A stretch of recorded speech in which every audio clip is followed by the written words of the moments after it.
luck, have fun, don't die.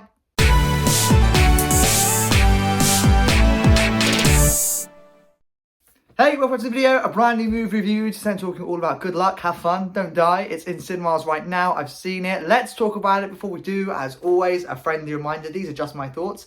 Don't let this dictate whether or not you go and see it. You might see it, feel totally differently to me. That is okay, movies are made to cater for everyone. Without further ado, let's start talking about this film. And this film has been out for a week. I finally got around to seeing it. It came out with, there was 4 films that came out last week, which was, I don't know the date.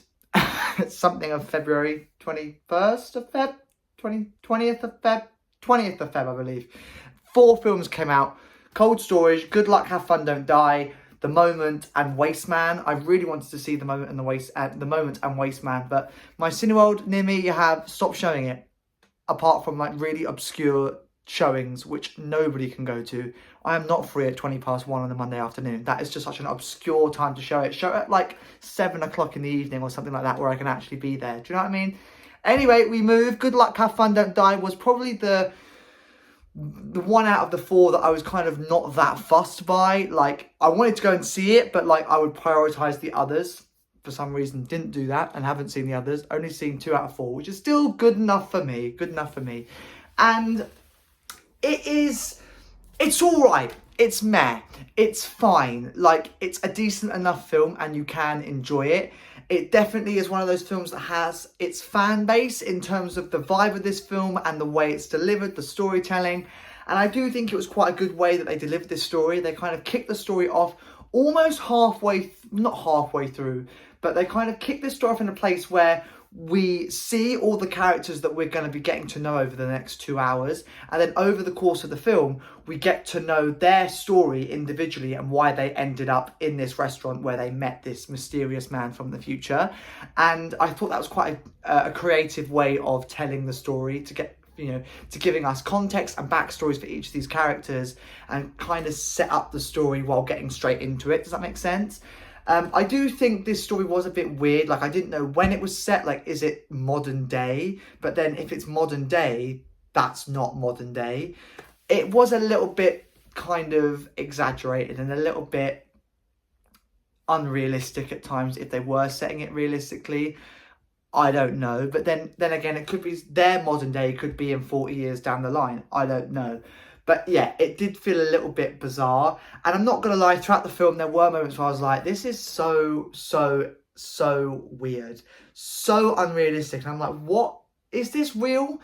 And the reason that I kept questioning that was because actually this story does, and this film does tell quite a prominent story and kind of tackle a prominent problem in 2026 life. Do you know what I mean? Because phones and people being addicted to their phones and like this all the time, like phone zombies, is a real problem.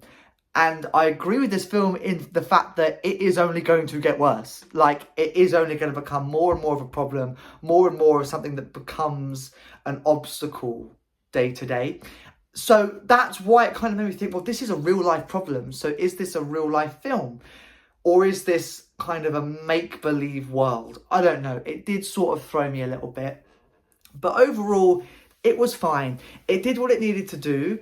And yeah, it was fine. I thought the runtime at times was pretty long. It did feel a little bit dragged out and a little bit kind of making up for time. We didn't really need to. Certain aspects. There were a few plot flaws. I was like, well, how's that happened if this has happened? But I have to say, the biggest problem I have with this film, and this is potentially a spoiler, which is why I haven't spoken about it. I've sort of waited till the end of this movie review to talk about it. This could be considered a spoiler. I don't like spoiling movies in my movie reviews. So as much as I'm going to try and make this spoiler free, if you are really, really conscious of the film being spoiled, switch off now or skip like a minute in. If you're still here, let's talk. The biggest problem for me was the ending. To me, it was like, we've done all of this, we've got to the end, we've kind of done what we needed to do, and then for some reason, it didn't work. And then he pressed the button, went back, and I was like, huh? And it sort of, for me, was like, well, what a waste of fucking time. Do you know what I mean? And although this time around he had a knowledge of what to do, who to do it with, and a bit more, for him, this guy from the future, he had a bit more context in his mission. The film was like, well, what a waste of time, because we've done 2 hours and still not resolved it. But this kind of continuation, for me, is not enough to warrant a sequel. So I was kind of like, we spent nearly 2.5 hours together, and I'm like, why? Wasted. Do you know what I mean? That's been exactly a minute. I've timed it perfectly. Hello, if you skipped on a minute, welcome back. You're spoiler free now. So yeah, that was my only kind of major flaw with this film. It is what it says on the tin. It's a weird kind of sci-fi, odd, fucking weird film. And yeah, it's fun. So yeah, good luck. Have fun. Don't die. It's in cinemas across the UK right now. Before I wrap up this movie review, what do I rate it out of 10? Will it join my collection? I'm going to give it a 6 out of 10. Pretty decent. I had a decent enough time with it. That's what it says on the tin. Will it join my collection? Probably not.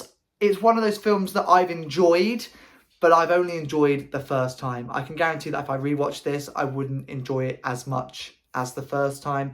And that is just mainly because this is a film about like an element of what's going to happen next, but in a way that once you know, you're not going to be interested in a second viewing.